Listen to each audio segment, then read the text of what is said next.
La Edad Media comienza con la desaparición del Imperio de Occidente y acaba con la conquista de Constantinopla por los turcos.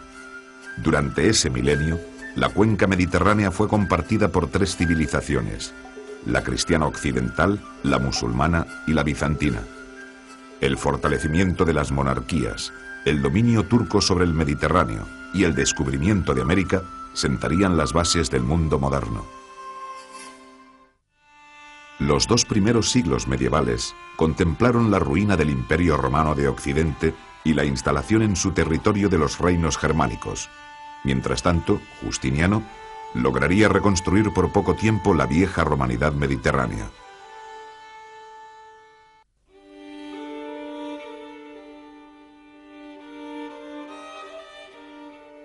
Mientras, en los umbrales del siglo V, el Imperio Romano atravesaba serias dificultades económicas y sociales, al otro lado de la frontera del Rin y del Danubio, vivían los pueblos germánicos. Estos, organizados en clanes y tribus dedicados a la agricultura y al pastoreo, estaban muy bien preparados para el combate. Los jefes germánicos se rodeaban de un séquito de guerreros con los que repartían el botín obtenido en sus incursiones. Algunos de esos pueblos bárbaros, como los godos, profesaban ya el cristianismo arriano y desde tiempo atrás habían establecido contactos con Roma. A raíz de las grandes migraciones que tuvieron lugar en ese siglo, los pueblos germánicos penetraron en el imperio, llegando varios de ellos a convertirse en federados del mismo. Tal fue el caso de los visigodos, que acabaron por instalarse en el sudoeste de Francia, y de los vándalos, suevos y burgundos, estos últimos localizados en el sudeste de Francia. Por su parte, anglos y sajones se instalaron en Inglaterra, procedentes del sur de Escandinavia. Después de la deposición del último emperador de Occidente, los ostrogodos formaron en Italia el cuarto y último reino federado. Así, a finales del siglo V, el desaparecido Imperio de Occidente era gobernado por 4 pueblos germánicos federados de Roma.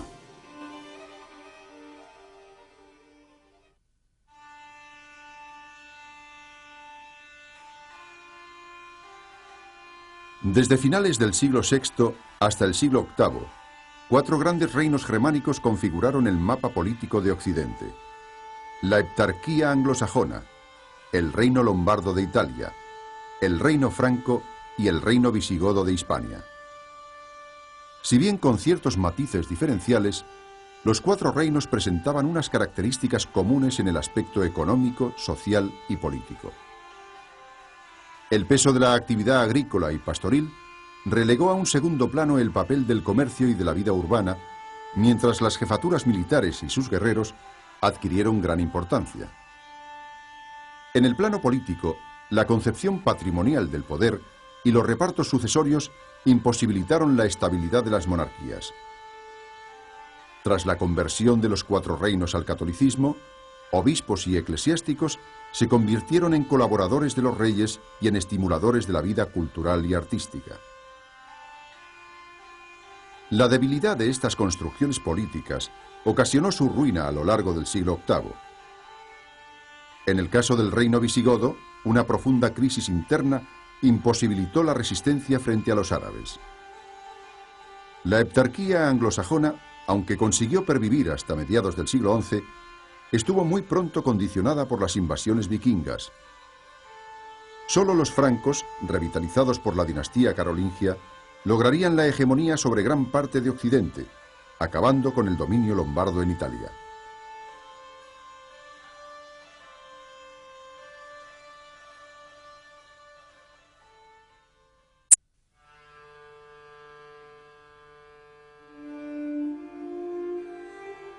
El Imperio Romano de Oriente, Bizancio, que a diferencia del de Occidente sobrevivió a las migraciones bárbaras, emprendió en época de su emperador Justiniano el proyecto de reconstruir la unidad del viejo Imperio Romano. Sin embargo, aunque los generales bizantinos lograron conquistar los territorios de vándalos, ostrogodos y visigodos, los resultados del proyecto del emperador fueron parciales y efímeros. Si el nombre de Justiniano nos resulta hoy familiar, es por la obra legislativa que dirigió, una compilación del derecho romano que constituiría uno de los legados más importantes de Bizancio a la Europa medieval. Más tarde, en los años del emperador Heraclio, Bizancio hubo de hacer frente a nuevos peligros procedentes del mundo balcánico y sobre todo del Islam. Si bien la expansión musulmana le arrebató los territorios de Persia, Egipto y Siria, Bizancio supo reorganizarse militarmente, defendiendo Constantinopla mientras acentuaba los rasgos helénicos en sus manifestaciones culturales y artísticas.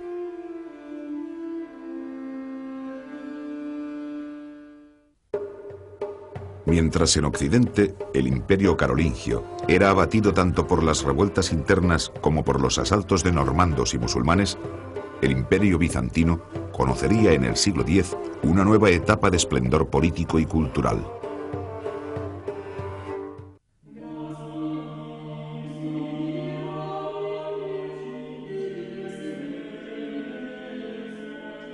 A mediados del siglo VIII, el mayordomo de palacio Pipino el Breve depuso al último monarca merovingio y con el apoyo del Papa se proclamó rey de los francos.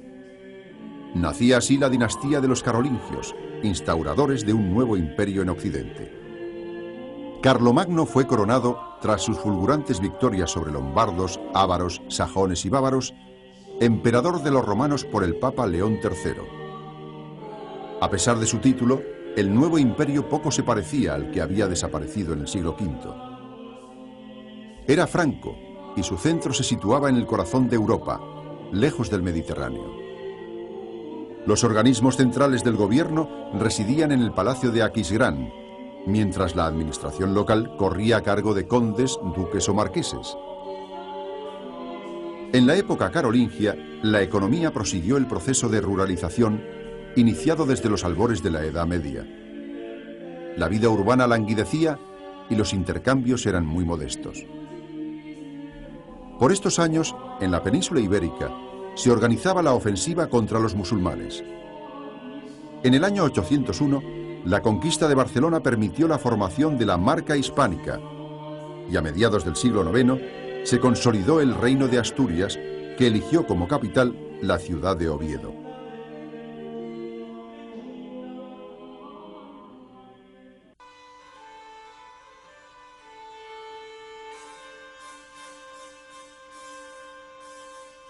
El período comprendido entre mediados del siglo IX y los umbrales del año 1000 es uno de los más convulsos de la historia del Occidente medieval. Las rivalidades entre los hijos de Luis el Piadoso, sucesor de Carlomagno, desembocaron en los repartos de Verdún, que dividieron el territorio imperial en tres porciones: Francia a occidente, Germania a oriente y en el centro una franja que unía a Aquisgrán con Roma. Esta división conduciría, mientras se afianzaban los dos nuevos reinos de Francia y Germania, a la desaparición del título imperial en el año 888. El final del Imperio Carolingio coincidió con la segunda gran oleada de invasiones sobre Europa, protagonizadas por árabes, húngaros y sobre todo normandos. Sin embargo, el origen de la crisis no solo fue exterior. Contribuyeron a ella la ruina del poder público y las rivalidades de los poderosos por beneficiarse de un incipiente crecimiento económico. Era el inicio de la sociedad feudal. A principios del siglo X se produjo la segunda y definitiva restauración del Imperio de Occidente en la persona de Otón I de Sajonia, que tras vencer a eslavos y húngaros fue coronado emperador en Roma. Por estar centrado en Germania e Italia, el nuevo imperio recibe el nombre de romano-germánico.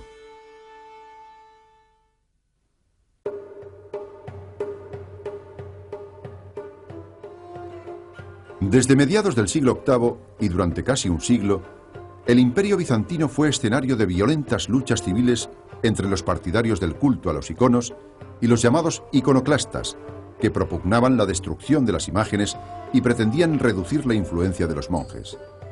El conflicto terminó con el restablecimiento del culto a las imágenes y su resolución dio paso a la segunda edad de oro de Bizancio a lo largo del siglo X.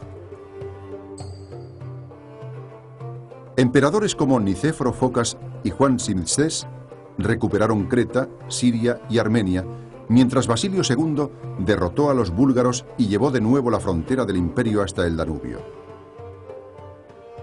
Por otra parte, la mutua excomunión del Papa y del Patriarca de Constantinopla fue el origen del cisma de Oriente.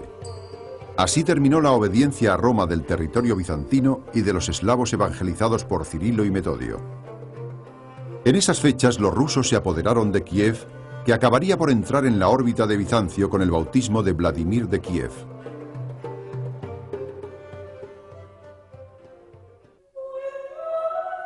El crecimiento demográfico y el dinamismo económico de la sociedad occidental, así como el desarrollo de una clase feudal agresiva, acabarían por invertir la relación de fuerzas en todo el Mediterráneo, hasta entonces favorable al Islam y a Bizancio.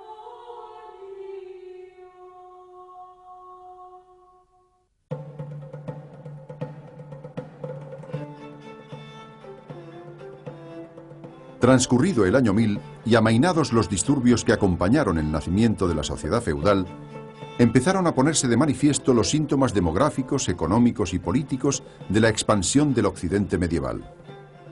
Así, en el norte de Europa, el duque de Normandía Guillermo el Conquistador derrotó a los anglosajones abriendo una nueva página en la historia de Inglaterra.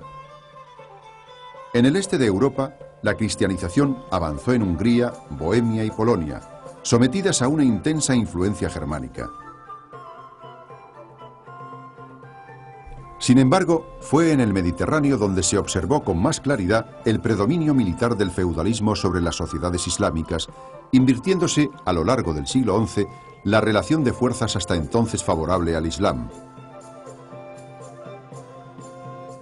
En la península ibérica, la fragilidad de los reinos de taifas permitió la ocupación de Toledo y más tarde las conquistas de Zaragoza, Lisboa y Tortosa.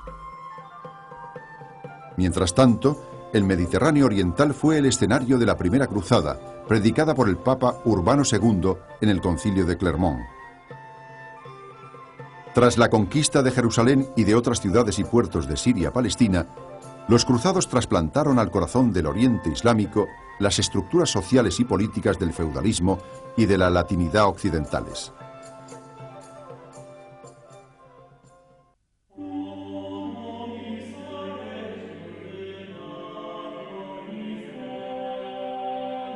El rasgo más característico de la vida política de Europa occidental en los siglos XII y XIII fue el creciente afianzamiento del poder monárquico. Sin destruir la estructura básica de la sociedad feudal, los reyes pugnaron por situarse en la cúspide del resto de los poderes. Así sucedió en el Imperio Romano-Germánico con Federico I Barbarroja y Federico II, que intervinieron decisivamente en Italia, y con los monarcas capetos en Francia, donde, sobre todo en la época de Felipe Augusto y de Luis IX, los dominios de la corona aumentaron a costa de los principados feudales. En Inglaterra, Enrique II gobernó la isla y la parte de Francia que había heredado, y sus sucesores tuvieron que enfrentarse con desigual fortuna al poder de los varones. La consolidación monárquica en la península ibérica fue paralela a la expansión territorial a costa del Islam. Mientras Jaime I de Cataluña y Aragón conquistaba Mallorca y Valencia, Fernando III de Castilla ocupaba Córdoba y Sevilla. En los años de Roger II y de Federico II, alcanzó su esplendor el reino normando de las dos Sicilias, donde se fundían las tradiciones latinas, griegas y árabes. Por otra parte, y a pesar de las nuevas cruzadas, la caída de San Juan de Acre a finales del siglo XIII selló el fracaso de los peregrinajes armados a Oriente.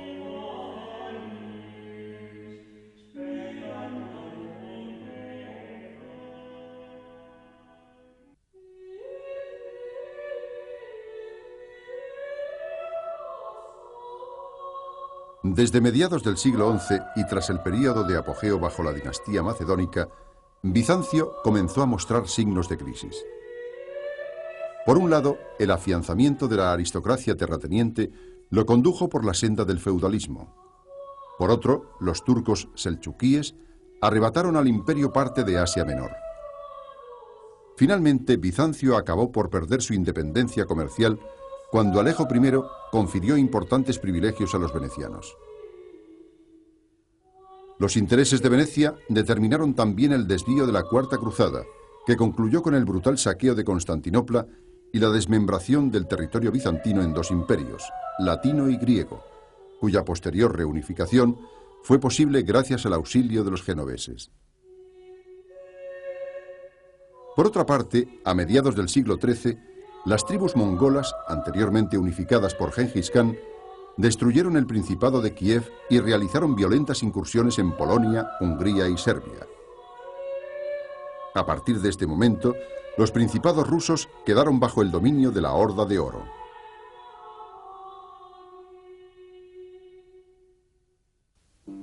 Los campos y ciudades de Occidente experimentaron serias dificultades en el siglo XIV. Una vez superadas, Europa conoció una nueva etapa de crecimiento económico y fortalecimiento político, mientras Bizancio y gran parte de los países balcánicos cayeron bajo el poder de los turcos.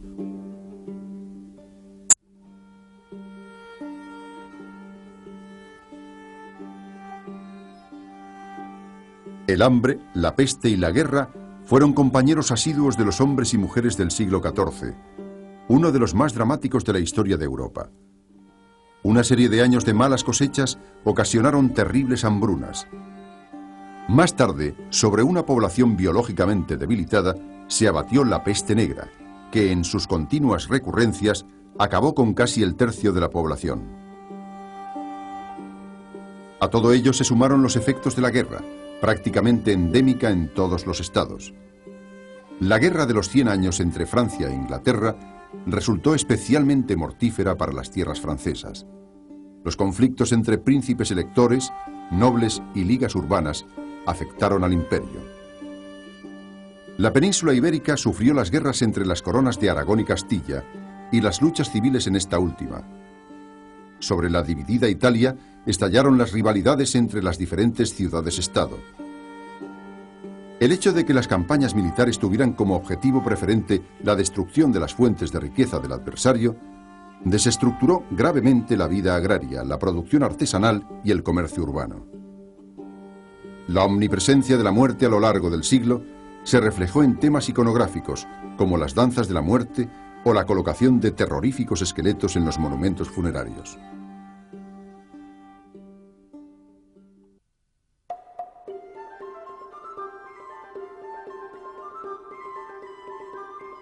Durante el siglo XV, la victoria de la realeza frente a los poderes señoriales permitió la formación de unas sólidas construcciones monárquicas que prefigurarían los estados de la época moderna. En Francia, tras morir Carlos el Temerario, gran duque de Borgoña, Luis XI afianzó su poder apoyado en los grandes mercaderes banqueros. En Inglaterra, la larga guerra de las dos rosas produjo un debilitamiento de la nobleza que permitió la subida al trono de Enrique VII, Tudor, impulsor de la ganadería y del comercio marítimo. Por otra parte, el acceso al imperio de Maximiliano de Habsburgo, con su fabulosa herencia, permitiría la fortuna de la Casa de Austria en época posterior.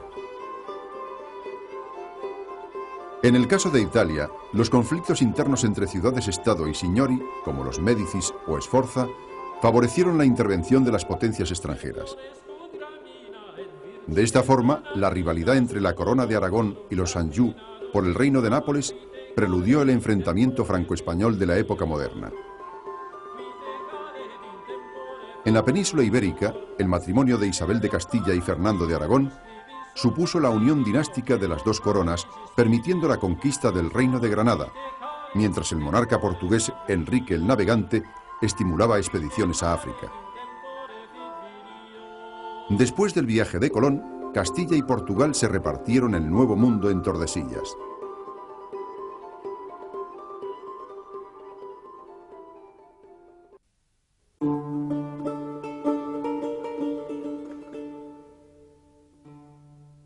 La reunificación de Bizancio bajo la dinastía de los Paleólogo no logró mejorar la situación de un imperio intensamente feudalizado y amenazado por búlgaros, serbios y otomanos. Si bien la presión otomana fue detenida fugazmente por la irrupción de los mongoles de Tamerlán, el cerco se estrechó sobre Constantinopla. Tras un asedio de 2 meses, la ciudad cayó en poder de los turcos, que la transformaron en la capital del Imperio Otomano. Idéntica suerte corrieron poco después Grecia y el Peloponeso.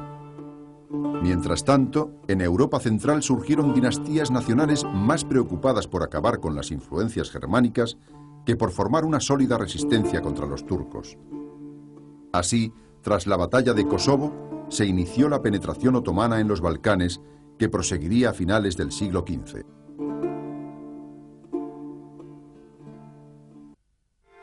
Una sociedad eminentemente rural y moldeada por los vínculos feudales de dependencia. He aquí dos de los rasgos más notables del mundo medieval. No obstante, a partir del siglo XII, el desarrollo de las ciudades y del comercio dio paso a una sociedad más diversificada que permitió la reconstrucción del poder monárquico. En este edificio social y político influyó decisivamente la Iglesia. En el inicio de la Edad Media, la pervivencia de la vida urbana y del comercio en el Oriente bizantino, simbolizada por Constantinopla, contrasta con el proceso de ruralización del mundo occidental, acompañado por el desarrollo de los vínculos feudales en torno a la tierra.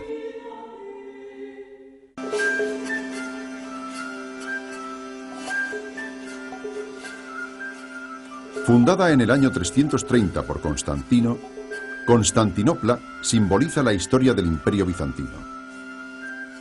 Prácticamente inexpugnable por su configuración urbana y su cinturón de murallas, fue además un centro comercial de primer orden gracias a su situación geográfica y una de las ciudades más populosas de la cuenca mediterránea. Sus talleres y tiendas, situados a lo largo de una gran arteria central, constituyeron el pulmón económico de Bizancio. Constantinopla era el centro político del imperio. En ella se alzaban grandes palacios y también el hipódromo, donde los equipos participantes expresaban al emperador su apoyo o sus discrepancias. La ciudad era también el centro religioso e intelectual, cumpliendo estas funciones desde edificios como la iglesia de Santa Sofía o la Universidad Estatal, foco de irradiación de la brillante cultura bizantina.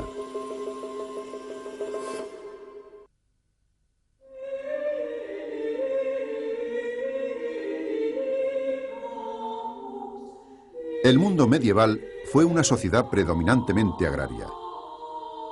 A partir del siglo XI, el crecimiento demográfico y el avance en las técnicas agrícolas conllevaron un aumento de la producción que repercutió en la relativa mejora de la condición campesina, ya que los señores tuvieron que reducir sus exigencias para atraer repobladores y colonizadores.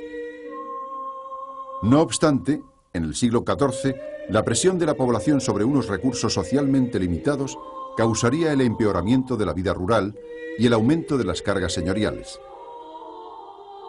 Esta situación, añadida a las hambres, pestes y guerras, provocó importantes revueltas campesinas en toda Europa. Vuelta la paz, se inició en el siglo XV una nueva expansión agraria estimulada en gran parte por la demanda de las grandes ciudades.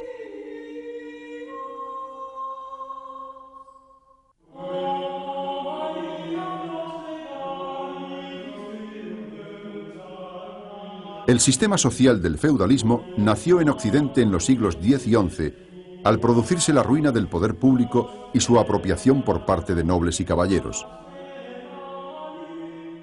El señorío constituía la célula esencial de la sociedad feudal, en la que los señores, propietarios de la tierra, se apoderaban de una parte de la producción obtenida por los campesinos. Este excedente se redistribuía entre la aristocracia a través de una complicada red de vínculos feudo-vasalláticos. Así, un señor se convertía en vasallo de otro y le juraba fidelidad a cambio de un feudo que solía ser una tierra con sus campesinos. El marco social de la vida nobiliaria era el castillo, que evolucionó desde los torreones de madera del siglo X a las poderosas fortalezas del siglo XV.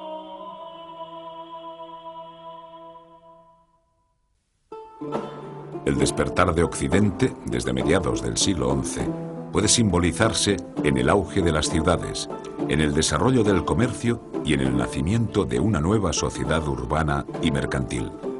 Sobre esas bases, pudieron edificarse unas sólidas construcciones políticas.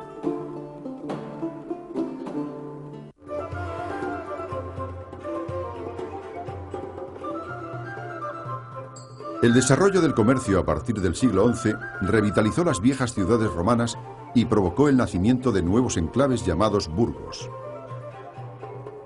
Ya fuese de forma pacífica o mediante revueltas, su población mercantil y artesanal, la burguesía, llegó a obtener de los señores el derecho a autogobernarse y a regular la vida de la ciudad. Los artesanos estaban agrupados en corporaciones de oficios que defendían los intereses del grupo y velaban por la calidad y el precio de los productos. El gobierno de la ciudad, en un principio ejercido por la Asamblea de Vecinos, acabó con el tiempo en manos de los grandes mercaderes, lo que provocaría frecuentes revueltas del mundo artesanal. Las grandes metrópolis de la Edad Media fueron Florencia, Venecia, París y Brujas.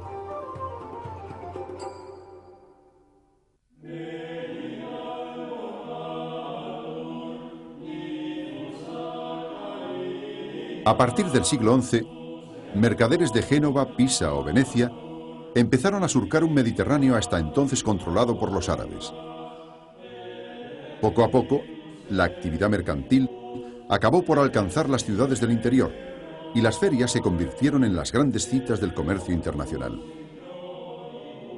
Se acuñaron valiosas monedas, se desarrolló la banca y surgieron diversas formas de asociaciones comerciales. El apogeo de la revolución comercial se produjo en el siglo XIII. Mientras en el Mediterráneo florecía el comercio de las especias, en el ámbito nórdico se intercambiaban alimentos y materias primas. El perfeccionamiento de los métodos comerciales, junto con los progresos de la navegación, propició en el siglo XV los grandes descubrimientos castellanos y portugueses.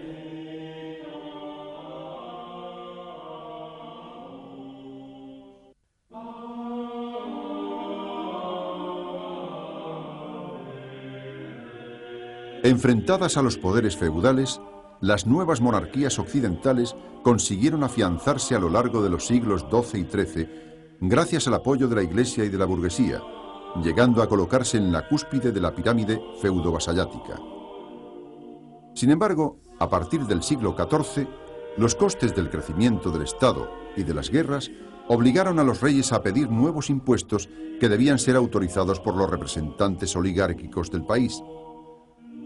Así se desarrollaron las asambleas representativas, cortes, parlamentos, estados, que a cambio de otorgar la autorización, limitaban el poder del monarca en mayor o menor medida. Mientras en Inglaterra y la Corona de Aragón el rey debía contar con ellas para legislar, en Castilla y Francia no lograron menoscabar el poder regio.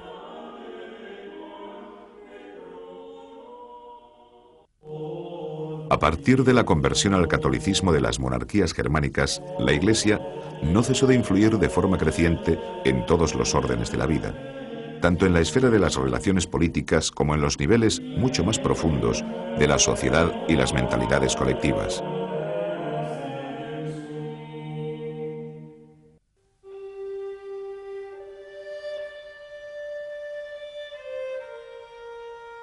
A partir del siglo X, las relaciones feudo-vasalláticas acabaron por contaminar a la Iglesia. La reforma de esta y el intento de subtraerla al poder laico provocaron en el siglo XI un enfrentamiento entre el Papa Gregorio VII y el emperador Enrique IV sobre la primacía del poder temporal o el espiritual. El conflicto prosiguió en el siglo XII, tanto en el Imperio como en Inglaterra, en las personas de Enrique II y Thomas Becket, y culminó en el siglo XIII cuando Inocencio III formuló la teoría de la teocracia pontificia frente al emperador Federico II. En los 2 siglos siguientes, el papado conocería una profunda crisis al trasladarse la sede papal a Aviñón y producirse después el cisma de Occidente.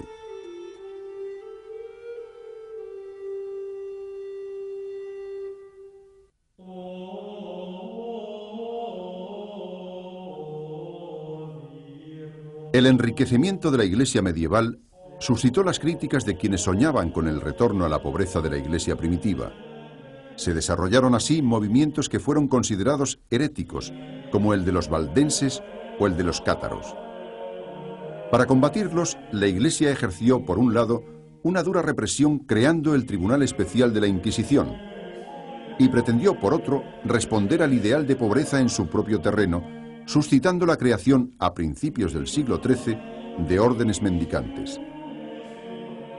Las hambres, pestes y guerras de los siglos XIV y XV repercutieron también en la vida espiritual. Mientras flagelantes y sermones penitenciales pretendían aplacar la cólera divina, nuevos movimientos heréticos como el de Juan Hus en Bohemia presagiaban la futura reforma protestante.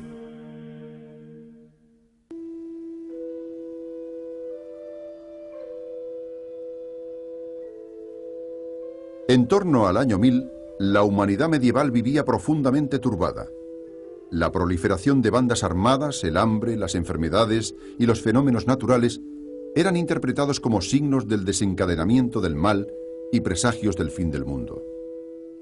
Ello explica el éxito de los comentarios al Apocalipsis y el auge del culto a las reliquias, que eran visitadas y veneradas en las iglesias donde se guardaban. Las peregrinaciones adquirieron así gran importancia. Jerusalén, Roma y Santiago de Compostela se convirtieron en los destinos más importantes, pero proliferaron por doquier santuarios a donde se encaminaban los peregrinos. Aparte de su motivación inicial, las grandes vías de peregrinación se transformarían en rutas de comercio y de difusión de formas culturales y artísticas.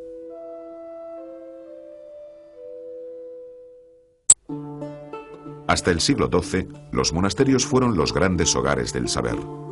Después, el legado árabe y judío fecundaría a través de Hispania a la cultura impartida en las universidades. En literatura y arte, la lírica trovadoresca, la épica y el románico reflejaron un occidente feudal y monástico, mientras el gótico, el humanismo y el arte del siglo XV expresaban los ideales nacidos en las ciudades. Durante los oscuros tiempos de las monarquías germánicas, la Iglesia logró preservar parte del saber de la antigüedad. Más tarde, desde la época carolingia hasta entrado el siglo XII, serían los monasterios los grandes centros de cultura del mundo occidental.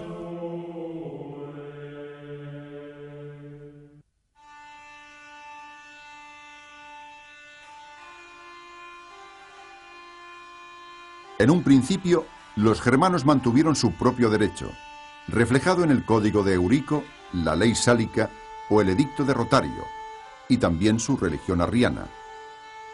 Sin embargo, con el tiempo, la conversión al catolicismo y la convivencia de las sociedades romana y germana favorecieron la fusión.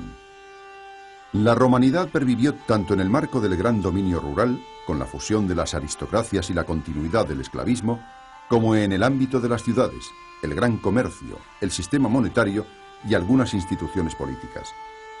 Por otro lado, se debe a la Iglesia la transmisión a la Edad Media de parte del saber de la antigüedad a través de intelectuales como Boecio o Isidoro de Sevilla.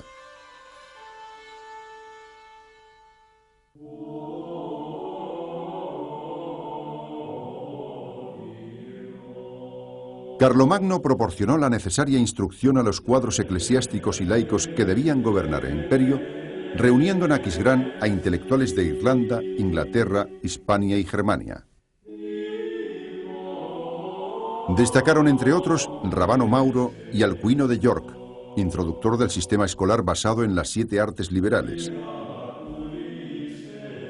Mientras se formaban bibliotecas y se copiaban obras de la antigüedad, en el ámbito artístico se observó la influencia de modelos antiguos y bizantinos en casos como el de la Capilla Palatina de Aquisgrán o los mosaicos y pinturas de Saint-Germigny-des-Prés, Saint-Germain-d'Auxerre o Moustair. De especial interés fueron también la orfebrería, que produjo espléndidos relicarios, y las miniaturas, entre las que cabe destacar el Salterio de Utrecht y el Evangeliario de Evon.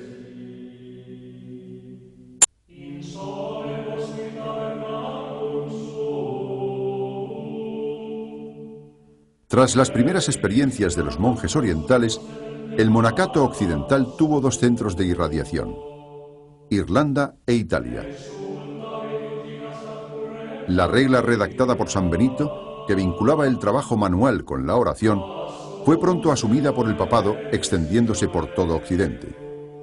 Después de que la reforma cluniacense devolviera al monacato el esplendor perdido con una brillante liturgia y opulentas construcciones abaciales, ciertos movimientos, especialmente el cisterciense, pretendieron recuperar el ideal benedictino de penitencia y pobreza.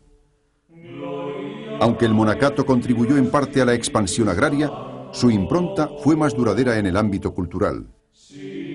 Sus escuelas y su escritoría, donde se copiaban los manuscritos, fueron hasta el siglo XII los únicos focos de irradiación cultural de Occidente.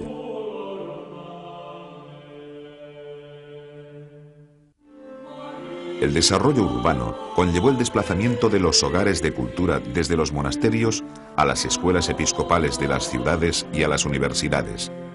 La península ibérica constituyó un eslabón de primer orden en la transmisión de la ciencia árabe y judía al mundo occidental.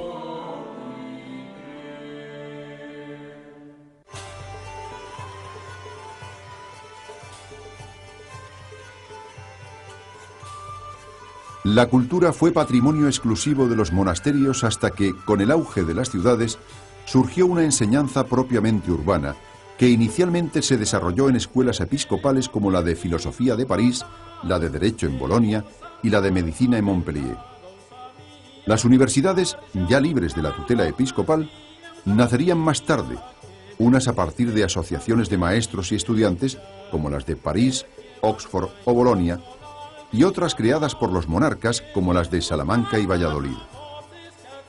Al conocerse la obra de Aristóteles, los teólogos San Alberto Magno y Santo Tomás de Aquino conciliaron su sistema filosófico, basado en la razón, con la doctrina cristiana basada en la fe. Por otra parte, en Inglaterra, Roger Bacon inauguró un método de conocimiento basado en la experimentación.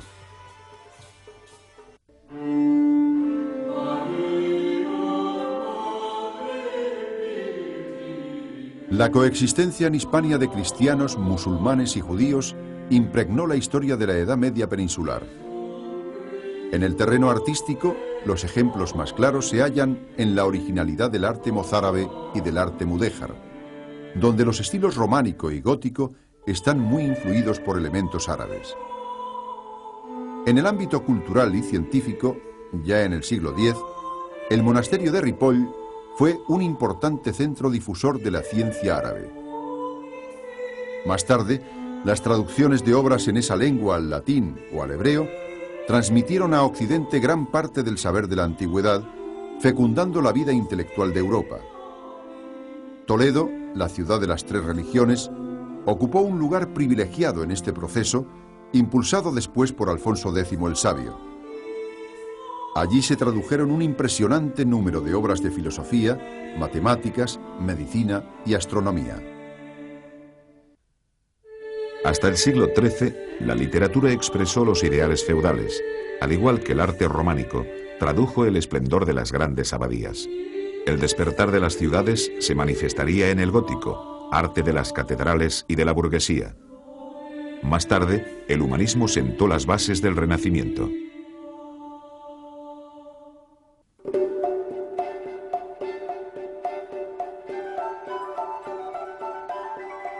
Junto a las obras escritas en latín, a partir de los siglos XII y XIII, se desarrolló una literatura escrita en las distintas lenguas vernáculas. Los principales géneros, transmisores de los valores de la sociedad feudal, emanaron del medio aristocrático. Los cantares de gesta narraban las hazañas de héroes de tiempos pasados o de poderosos linajes nobiliarios.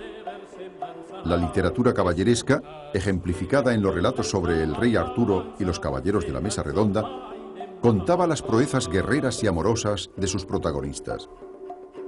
Por otra parte, el amor cortés, creado por los trovadores de Occitania y Cataluña y cantado por los juglares, se extendió hasta Alemania e influyó también en la lírica galaico-portuguesa.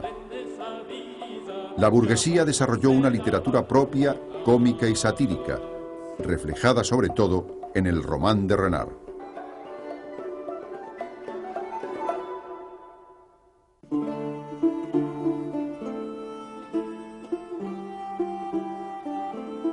Desde mediados del siglo XI se desarrolló en toda Europa el arte románico.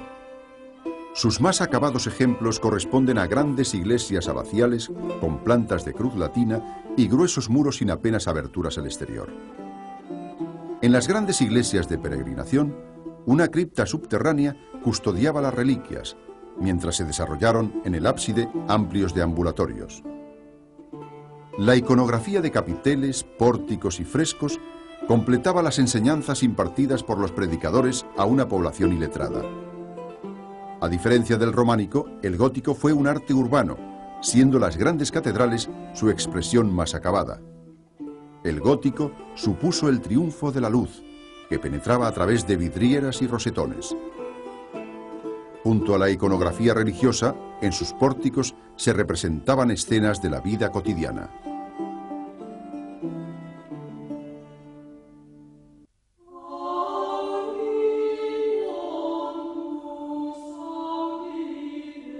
Al iniciarse el siglo XV, se produjo una emancipación del espíritu laico respecto a la Iglesia. En las universidades fundadas por los reyes, destinadas a formar los cuadros burocráticos del Estado, se estudiaba en consecuencia más derecho que teología. Junto a la crisis de esta, se desarrollaron disciplinas apenas cultivadas anteriormente, como las matemáticas, la física o la historia. Entre las numerosas invenciones técnicas de la época, destacó la imprenta, que sería además clave en la difusión del nuevo humanismo. Los humanistas, para quienes el hombre era la medida de todas las cosas, buscaron en la antigüedad grecorromana los modelos a seguir en la literatura, el pensamiento y el arte que expresó esa nueva concepción del mundo. El humanismo floreció en Italia, pero también Inglaterra, los Países Bajos y España fueron cuna de grandes figuras.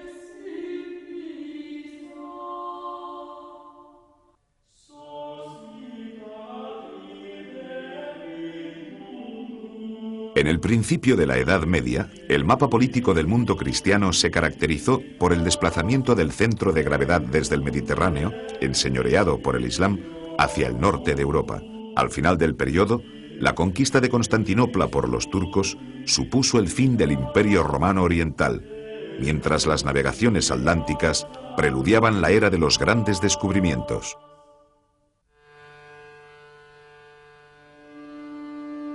La presión de los hunos sobre diversos pueblos bárbaros de Europa hizo que estos penetraran en el imperio. Los primeros en hacerlo, los visigodos, avanzaron hasta instalarse en Toulouse, donde formarían el primer reino federado de Roma. Simultáneamente, se desplazaban también otros pueblos. Los vándalos acabaron por instalarse en el norte de África, los suevos en el noroeste de la península ibérica y los burgundos en el sudeste de Francia. Posteriormente, los anglos, los yutos y los sajones se instalaron en Gran Bretaña y los francos al otro lado del Rin. Mientras, Italia fue ocupada por los ostrogodos primero y luego por los lombardos. Después de todo ello, Justiniano extendería de nuevo los límites de Bizancio. Sin embargo, esta reconquista fue efímera y finalmente 4 reinos germánicos principales configuraron el mapa de Europa.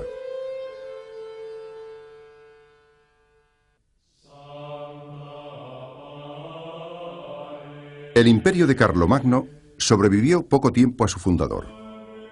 Tras su muerte, el llamado Reparto de Verdún sancionó su división. Simultáneamente, sobre Europa se produjo una nueva oleada de invasiones. Los vikingos asaltaron Inglaterra y descendieron por las costas de Francia y de la península ibérica, saqueando a su paso ciudades y costas. Penetraron en el Mediterráneo, avanzando hasta Italia. Los magiares ocuparon zonas centrales de Europa y alcanzaron la península itálica. Por su parte, los musulmanes accedieron a las costas europeas, partiendo desde el norte de África. En el siglo X, Otón I fundaría un nuevo imperio a partir del ducado de Sajonia. Absorbiendo otros ducados y reinos, estableció finalmente las fronteras del Imperio Romano-Germánico.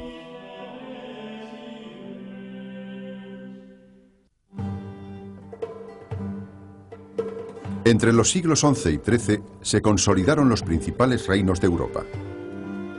En la península ibérica, el avance de los reinos cristianos llevó primero la frontera al Tajo y más tarde redujo el territorio musulmán al reino de Granada, mientras se consolidaron los otros reinos peninsulares. Tras la conquista de Inglaterra por parte de los normandos, se afianzaría este reino, que además gobernaría por herencia parte del sudoeste de Francia e incorporaría después Escocia y Gales. Mientras en Francia, a partir del eje París-Orleans, los monarcas capetos ampliaban sus dominios, en el imperio se produjo la expansión de la orden teutónica desde Pomerania hasta Estonia. En cuanto a Italia, el sur de la península fue conquistado por los normandos primero y después por los Anjou. Finalmente, Sicilia pasaría a formar parte de la corona de Aragón.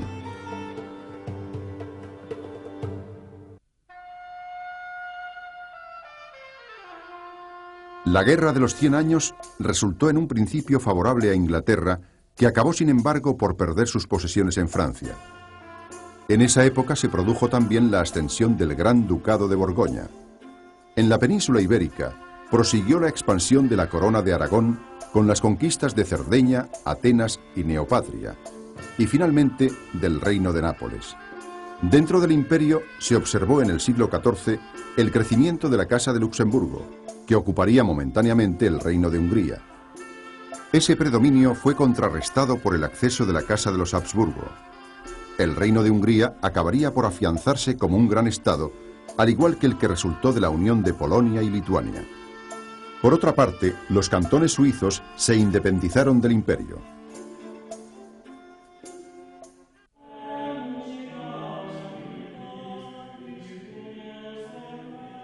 La expansión del Islam privó a Bizancio de Egipto, Siria, Chipre y Creta. Bizancio debió, pues, defenderse de la amenaza de los musulmanes y también de la de eslavos y búlgaros, que llegarían a formar un breve reino. Más tarde, el imperio bizantino consiguió ampliar de nuevo sus fronteras, aunque pronto los turcos selchukíes ocuparían gran parte de Anatolia. La amenaza turca provocó las cruzadas. La primera de ellas cruzó el continente hasta llegar a Jerusalén. La tercera se llevó a cabo por mar y terminó en la conquista de San Juan de Acre. La cuarta cruzada, que concluyó con el asalto de Constantinopla, dividió a Bizancio en un imperio latino y otro griego, a partir del cual se lograría reconstruir más tarde la vieja unidad. Finalmente, el imperio bizantino sucumbiría a la invasión otomana.